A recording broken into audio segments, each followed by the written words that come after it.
धाराशिवमध्ये मुसळधार पाऊस। हजरत खाजा शमशुद्दीन गाझी रहमतुल्ला दर्ग्यामध्ये पावसाचं पाणी शिरलं। काही लोकांच्या घरातही पाणी शिरल्यानं संसारोपयोगी साहित्याचं नुकसान। नाशिकच्या उमराणे येथे मुसळधार पाऊस। कांद्याचं शेड कोसळल्यानं एकाचा मृत्यू तर तिसगाव शिवारामध्ये वीज पडल्यामुळे तरुणासह एका बैलाचा मृत्यू। सोलापूरच्या गणेशपेठ, मंगळवार बाजार, गुरुवार पेठ परिसरामध्ये साचलं पाणी। अनेकांच्या घरामध्ये पाणी शिरल्यानं संसारोपयोगी साहित्याचं नुकसान। रायगड जिल्ह्यामध्ये गेल्या 24 तासात 196.7 मिलीमीटर पावसाची नोंद। म्हसळा तालुक्यामध्ये सर्वाधिक 235.7 मिलीमीटर पाऊस। समुद्र किनाऱ्यावरील गावांना सतर्कतेचा इशारा। जालन्याच्या अंतरवाली सराटी परिसरामध्ये मुसळधार पाऊस। उकाड्यानं हैराण झालेल्या नागरिकांना दिलासा। सांगलीच्या चांगोली परिसरासह शिराळा तालुक्यामध्ये अतिवृष्टी। कृष्णा नदीवरील बंधारा पाण्याखाली तर ओढ्या आणि नाल्यावरील पूल पाण्याखाली। परभणीच्या पाथरी, मानवत, सोनपेठमध्ये वादळी वाऱ्यासह मुसळधार पाऊस। पाथरीच्या पिंपळगाव परिसरामध्ये काही ठिकाणी झाडांची पडझड। सोलापूरमध्ये मुसळधार पाऊस। सखल भागामध्ये पाणी साचलं। काही ठिकाणी घरामध्ये पाणी शिरल्यामुळे नागरिकांची तारांबळ। धाराशिव जिल्ह्यामध्ये मुसळधार पाऊस। शहरातील फकीरानगर, गणेशनगर, समर्थनगर, वैराग नाका परिसरामध्ये नाल्यांना नद्यांचं स्वरूप। नाशिकच्या उमराणेमध्ये मुसळधार पाऊस। कांद्याचं शेड कोसळल्यानं एकाचा मृत्यू। तिसगार शिवारामध्ये वीज पडल्यानं एका बैलाचा आणि एकाचा मृत्यू। नाशिकच्या उमराणेमध्ये वादळी वाऱ्यासह झालेल्या पावसामुळे कांदा व्यापाऱ्यांच्या शेडवरचे पत्रे उडाले। शेडमधील कांदा भिजल्यानं शेतकऱ्याचं नुकसान। नाशिकच्या मनमाडमध्ये खरीपाच्या कामाला वेग। पावसाची चाहूल लागताच शेतकरी कामाला। नांदगाव तालुक्यामध्ये वादळी वाऱ्यासह मुसळधार पाऊस। पावसाच्या आगमनामुळे खरीपाच्या पेरणीला सुरुवात। समरजित सिंह गाडगेंच्या समोर शेतकरी ढसाढसा रडला। ढगफुटी सदृश्य पावसामध्ये पेरणी वाहून गेल्यानं शेतकऱ्यांच्या डोळ्यामध्ये पाणी। 2 दिवसांपासून कोसळणाऱ्या पावसामुळे उजनी धरणाच्या पाणीसाठ्यात 1 टीएमसीनं वाढ। पाणीसाठ्यामध्ये वाढ झाल्यानं काहीसा दिलासा। चिपळूण नगर परिषदेकडून धोकादायक इमारतींना नोटीस, तर नोटीस देणारी नगर परिषदेची इमारतही धोकादायक।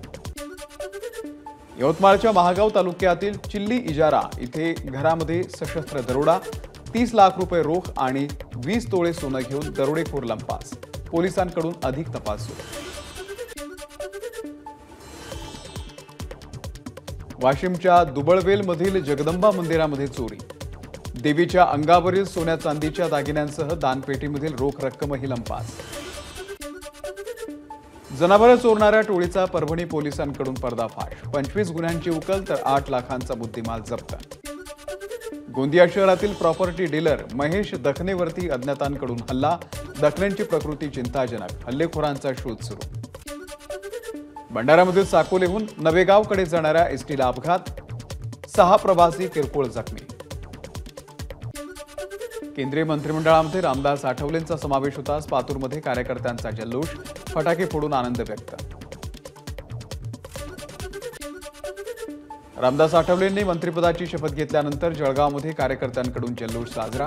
मोदींच्या मंत्रिमंडळामध्ये आठवलेंना पुन्हा स्थान मिळाल्याचा अभिमान असल्याची पदाधिकाऱ्यांची भावना।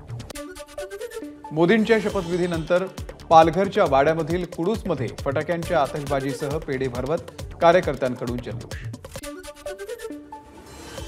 कोल्हापूरच्या चंदगड येथे भाजप कार्यकर्त्यांकडून आनंद उत्सव साजरा। यावेळी प्रभू श्रीरामांचा जल्लोष करत कार्यकर्त्यांकडून साखर आणि पेढ्यांचं वाटप। मोदींच्या शपथविधी सोहळ्यानंतर जळगावमध्ये उत्साहाचं वातावरण। फटाक्यांची आतषबाजी, ढोल ताशांचा गजर आणि महिलांनी फुगड्या खेळून केला आनंद उत्सव साजरा।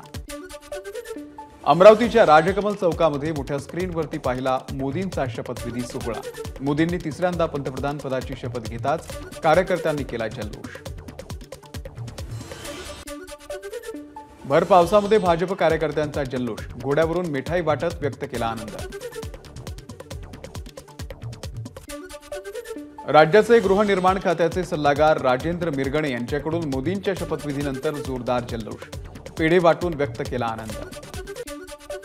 भंडाऱ्यामध्ये भाजपच्या वतीनं जल्लोष। गांधी चौकामध्ये फटाक्यांची आतिषबाजी करत आणि पेढे वाटप करत व्यक्त केला आनंद।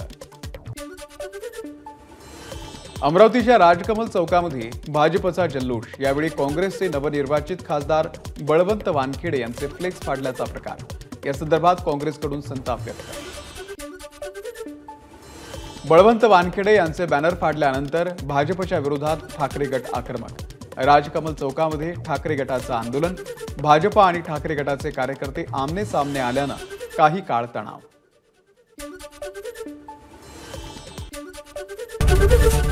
एबीपी माझा, उघडा डोळे बघा नीट।